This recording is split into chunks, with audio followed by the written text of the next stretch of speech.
ल हजुर है यहाँ एउटा गहुँ काट्ने चाहिँ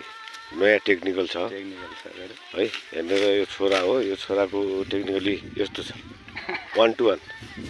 भने यता हाम्रो नानी मेरो बहिनी है बहिनीको टेक्निकल अलि अलग टाइपको छ अलि अगाडि गर्दा धेरै आज 2 दिन भयो चाहिँ टेक्निक अब हेर्नुहोस् है यहाँ टेक्निक यस्तो छ ल तपाईँ यो भिडियोलाई ध्यान दिएर हेर्नुहोस् है कहाँबाट गहुँको बाला टिपिन्छ र आँसी कहाँ छ र कसरी काटिन्छ भन्ने कुरा त ल हेर्नुहोस् है यो नयाँ टेक्निक यो एक तरिकाको इन्जिनियरिङ हो यी हेर्नुहोस् यी आँसी कहाँ छ हातमा 2टा डन्डा छन्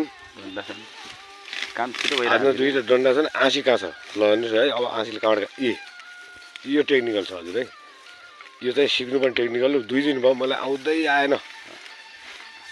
अझै यस्तो छ ल हेर्नु यो टेक्निकल है यहाँ आँसी कहाँ छ अब यो टेक्निकल कसैले सिक्नु छ भने सम्पर्कमा 98 162 75 164 मा सम्पर्क गर्नु होला।